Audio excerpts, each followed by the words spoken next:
Right, hello, ladies and gentlemen. So, in today's episode, we interview summit strength hiker Marika, who has recently come off a successful trip on the Kokoda Trail in Papua New Guinea. And in this episode, we talk about her trainings and her preparations for this absolutely strenuous trail, as well as talk through her experience and her insights going through this amazing adventure. So, for anyone who's dreaming Kokoda or maybe thinking of hiking in the jungle one day, this is a fantastic episode. So I really hope you enjoy it. All right. Hello, Marika. A big welcome to the show. Hi, Rowan. How are you? Yeah, I'm good, and I'm very much looking forward to diving into things today. And yeah, just hearing a little bit about this trip you've just very recently come back from. So, with that being said, to start things off, I'd love a little bit of introduction to the listeners. If you could just let us know who you are, where you're from, what do you do, and what is your background in hiking? Okay, my name's Marika. I'm from a small little community on the coast, just north of Foster on the mid coast in New South Wales. Um, I'm an accountant, been in the accounting industry for a long time, like over about 35 years now. And I've just recently resigned from a position I've held for about 26 years. So I'm just in that space of trying to work out what the next year is going to look like for me and what the next step is. Um, and hiking wise, Mum introduced me to hiking, but it wasn't that long ago. It's probably only about 10 years ago. And she got my two daughters and I, to go with her on a group hike on the 6 foot track in the Blue Mountains. And it was a supported hike. And so we all had a we had a really great time.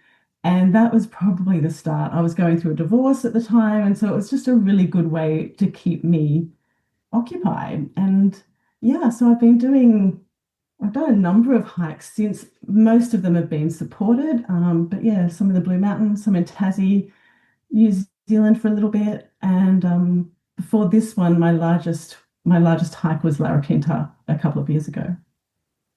And then before we started working together, how did you typically approach your training? um, it was pretty relaxed, to be fair.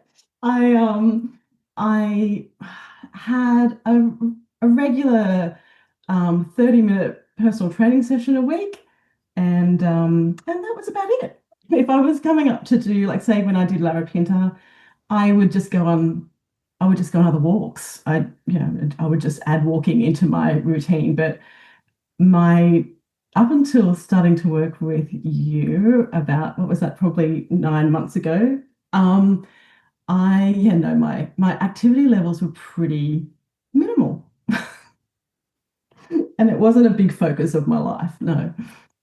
Fair enough, then. And then I guess before we started working together, before we, I guess, first started chatting, what was the big goal that you'd set for yourself? And was there a particular instigator for this goal at all? Yeah. So the goal was Kokoda, and obviously it was a track. I think most Australians know of it, and it was a track that was, you know, in my mind, but not really in my mind for something that I would do. I always assumed it was way out of my skill set, my ability. But my partner had always had it on his list, and again, not something that I thought I would join him in. But he booked the trek about a year ago, and I did not. It was going to be his thing. But after a couple of months, I thought, oh gosh, all right, let's go for it. And yes, I'm going to put all of the blame squarely on Paul, but it was it was a really good challenge to jump into. And then for all the listeners who are not in Australia, the Kokoda Track is a an awesome trail in Papua New Guinea. Very part of Australian history. And yeah, it's a very big one for Aussies to go and accomplish. And yeah, very challenging, but very rewarding. So with that being said, with Kokoda in your sights, tell us a little bit about the training you did through Summit Strength. Oh, sorry, no, I'm ahead of myself. What made you decide to reach out for extra help? What were the things you kind of felt like you needed help with leading into this trip? Oh gosh, as I mentioned, I wasn't much of a trainer, and so this was such a leap that there was just no ability for me to even put together a training program or even know what I needed to do.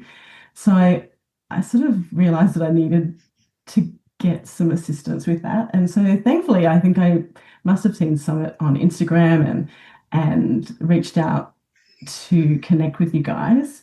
And so that worked really well because it was what I mean, I don't know, but for me, going up hills is just like the most torturous thing in the world to do. Can walk all day if it's relatively flat. If it's downhill, don't have a problem. But up hills, I become a whole different person. And looking at the map of Kokoda, that was going to be a really big challenge for me. Also, around the time that I reached out to you, Rowan, I'd just been diagnosed with high blood pressure. And so there were some other sort of little medical concerns that I had as well. So I just wanted to make sure that what I was doing, um, was appropriate for my health and for where I was medically. And yeah, just really looking for that support. And then tell us a little bit about the training we did do together and that you did through Summit Strength. What did your actual program look like? Yeah. I so I think it was about 8 weeks before the trek itself, 8 weeks, 8 months before the trek itself. And I could see that I could commit to 4 sessions a week. And so I typically did 2 strength sessions a week, an aerobic session, and then there was like a loaded pack or a stair or a hill climbing session um, that we were doing. Most of those sort of took somewhere between, say, 50 minutes and an hour on most weeks. And then we threw in a hike every 3 weeks, and they would progress. There would be additional weights in the pack, and various different lengths. So that's what that period of time looked like for me. I also did, aside from the stuff with someone, I also did some yoga and bits and pieces, but that was the core of what I was doing. And then was there anything in there that was maybe a little bit different than what you'd done in the past? Absolutely, pretty much most of it. Um, I've never focused on strength training before. Um, my PT sessions were mostly aerobic. Um, and even when I did my other hiking, I really didn't train with a loaded pack or a weighted pack or do really any significant or dedicated hill climbing. So that was quite unique. But the big factor for me that I noticed was the specific training with nose, like the nose breathing pace. I was someone who used to think, oh look, just let's just get in and get this done as quickly as possible. And so that was really new to me, but it made such a difference in my ability to uphill climbs on hikes. And then through the training process, as we always say, there's no process that's ever completely smooth. There's always things that come up. So, in your story, were there any particular roadblocks that came up along the way, and if so, how did you go about overcoming them? I certainly had a bit of a mind block with some uphill training that I was doing and that we were doing. And there was a local track that was the perfect track for us to be training on. But I just had a number of really negative experiences on that track. And so every time I went there, I just, end up getting really quite worked up and a bit anxious about how it was going to look, and normally had a pretty woeful hike. I would be huffing and puffing and I'd be stopping, and I just would be talking myself out of that process. And so I really appreciated we caught up about that, and we sort of set a bit of a plan in motion where we sort of hit pause on that track for a while. We just continued with my nose breathing training and my training in general, and then set up a time frame. I set up a time frame where I would go and do that track on my own. just really took the pressure off myself. But strangely enough, it was a beautiful day, and I was able to walk. It's a short track and it's all uphill, so it's 2Ks, which is not very long, but it's all uphill. There's no relief from that, and lots of stairs involved.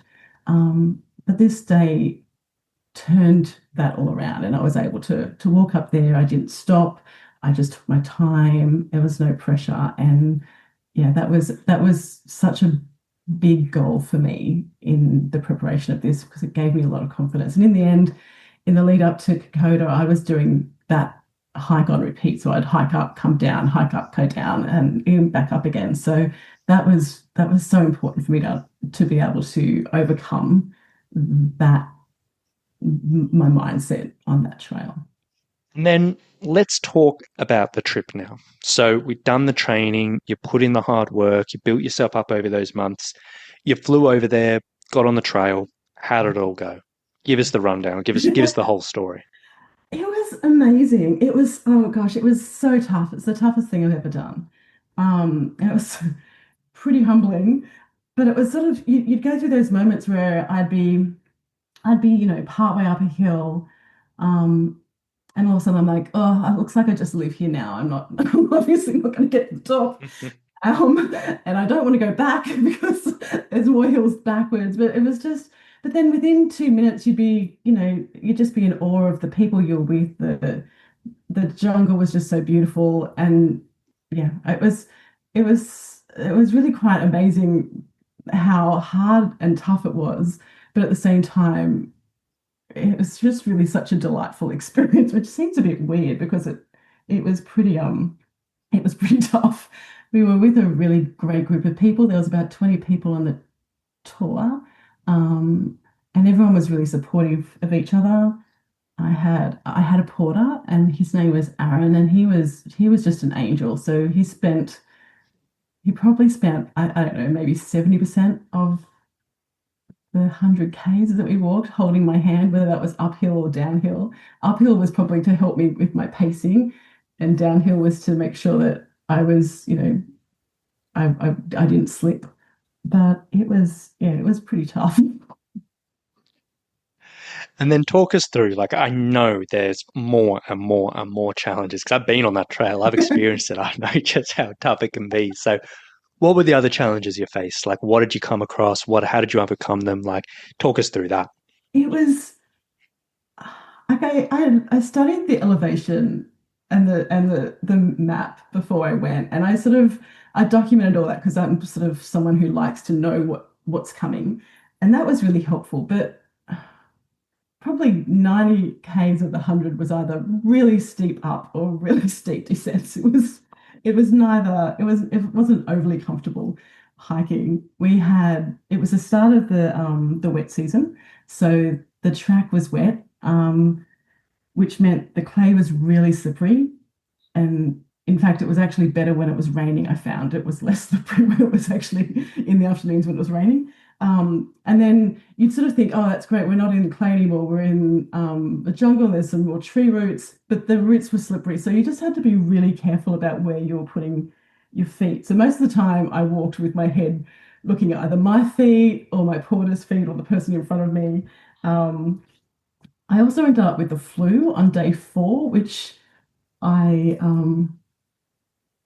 that really knocked me around for a couple of days. So it was tough to sort of stay in a really positive mindset when yeah, your body was just feeling all of the things that you normally feel with the flu.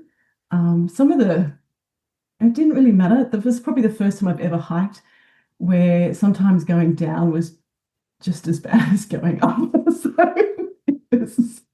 it was so some parts were really technical. We'd have, porters in front and behind us to sort of make sure we didn't slip. But sometimes it just felt like it was almost vertical trying to get up and down the terrain. It was really challenging. There wasn't too many moments in a day where you could just relax. And then aside from those particular challenges, was there anything else you ran into on the trail that I guess maybe you hadn't first considered before you set off? Yeah, probably I was really concerned about the humidity, so I'd given that a lot of thought. But what I what I hadn't really considered was the consequences of that. So being wet from the time you started hiking to the time you finished, and not from rain. Sometimes actually the rain was really welcome in the afternoon, but just from perspiration, I didn't really expect that I'd just be so wet all day. It was really interesting and something that I hadn't considered at at all. Um, and the lack of sleep, like my bed setup was, I was really happy with that. I was really comfortable, but just sleeping in a really small area with such a group of people, like there was probably 20 of us on the tour, and then we had, I don't know, we probably had another 30 porters with us who were helping us on the track and cooking for us and doing all those wonderful things. And so you've got 50 people in a really small area. Um, that was interesting. And so eventually I remembered I had earplugs, so I did drag those out. That helped a lot. But also I did, rather than concentrating on getting sleep, I just really focused on just resting of a nighttime. There was a number of nights where I didn't, I don't know that I got too much sleep at all. There was one particular night where it was raining. There was quite a number of us in a hut, and and it was quite well known that there were rats in that area. And I woke up to some scurrying. So after that, there was no sleep for me. And I'm not overly worried about critters. I grew up on a farm, but yeah, there was no sleep after that one for me. So talk us. Oh, no, you go, sir. No, I was just going to say, but most of like my, I felt really, the thing that surprised me was that I woke up and I wasn't overly sore, so I felt really prepared physically for the trip. And I'd worked with Kyle from Valley to Peak on my nutrition and making sure that I had, you know, a really good mix of snacks that would support me through there as well. So I feel like I ticked off a lot of boxes, but yeah, those couple of things were a bit of a surprise.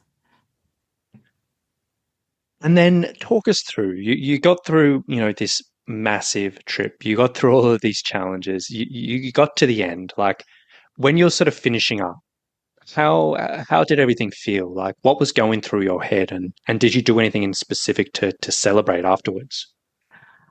It was really quite it was really beautiful. We hiked out and we finished on Remembrance Day, so the 11th of November. And while, on different days there might have been a bit of distance between us, we only had about a K and a half to walk out on the last day, which it doesn't sound like very far, but it was all vertical, it was all uphill. And so we all were quite we all headed off in our normal sort of order.